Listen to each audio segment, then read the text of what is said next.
and we have the Secretary General to release the report.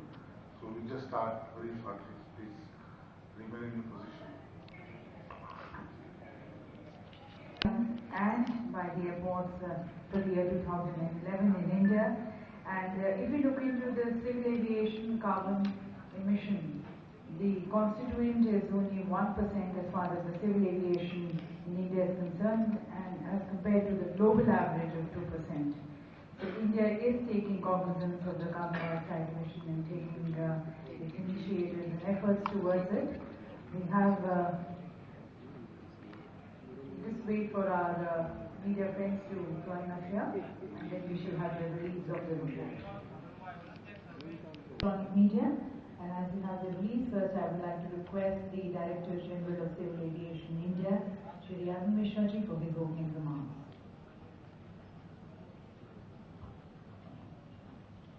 Thank you, Secretary General of ICAO, distinguished delegates.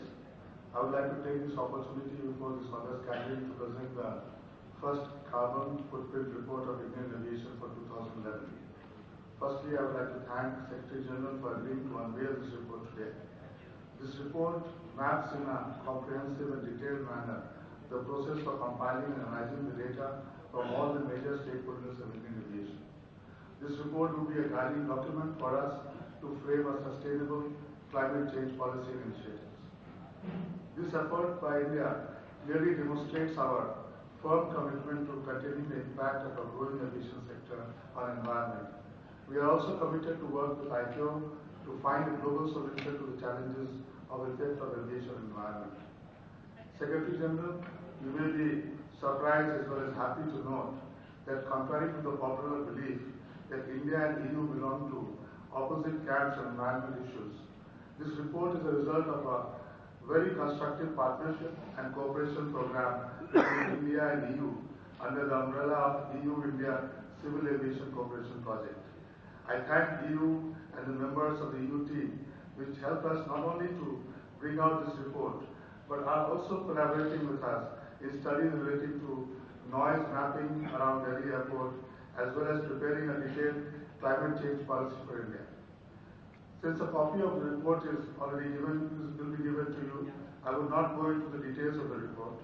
However, I would like to mention one salient aspect of the report, that is, the carbon emissions, as you mentioned, from airline operation, both domestic and international, represent only 1% of the country's total CO2 emissions, which is significantly lower than the global average of more than 2% from the aviation sector.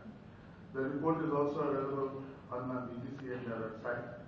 Now I will present this report formally to Secretary General. Yeah, we now request Mr. Raymond Benjamin, Secretary General of ICAO, to kindly release the report.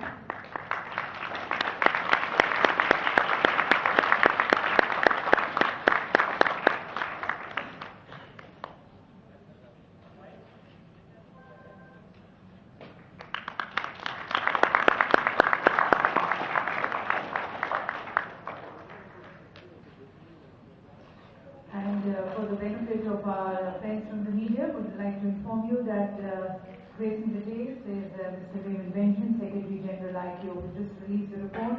We have Mr. Mukhtar Yavan, Regional Director ICAO from the Asia Pacific Office. We have Mr. John McCormick, Director of Aviation Safety, Civil Aviation Safety Authority of Australia, and Mr. Arun Mishra, Director General Civil Aviation India.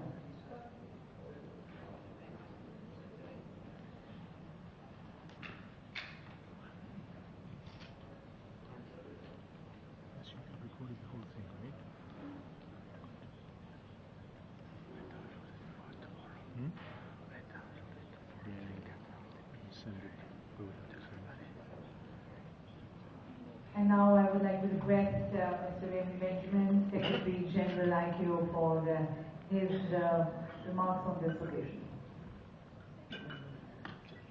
Well, good afternoon, ladies and gentlemen. I hate to contradict you, Mr. Director General, but I'm not surprised by the proposal.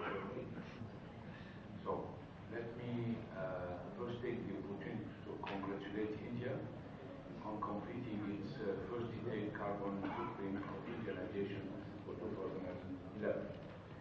India's aviation system plays a vital role in the global economy, measured in terms of both total and international toll kilometers performed. India ranks among the top 20 largest aviation systems in the world, and its activity is projected to grow significantly faster than the global average for the foreseeable future. For these reasons, it is clear that accurately quantifying the carbon footprint of Indian aviation is both a challenging and important task. As you are well aware, at the 37th session of the ICAO Assembly, states were encouraged to submit their action plans outlining respective policies and actions and report annually on international aviation CO2 emissions to ICAO. These action plans would allow ICAO to compile information related to the achievement of global aspiration goals for international aviation, as well as to understand any specific assistance needs from states.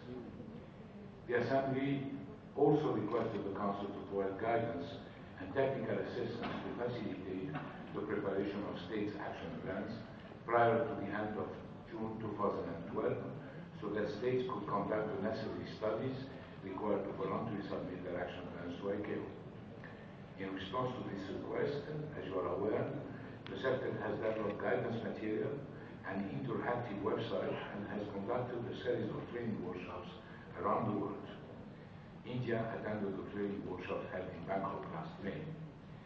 The initial step toward developing an action plan is to understand the current situation and to project these baseline emissions into the future, and subsequently areas for improvements are identified.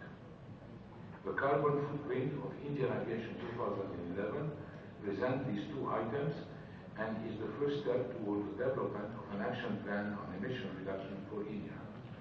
India has been very active in implementing measures to reduce the impact of aviation on the environment, and an action plan is an excellent opportunity to showcase these initiatives.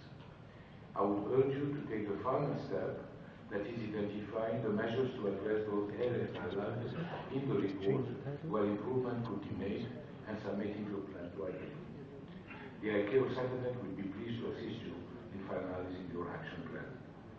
Once again, Director General Arun, I congratulate you on completing this significant environmental assessment.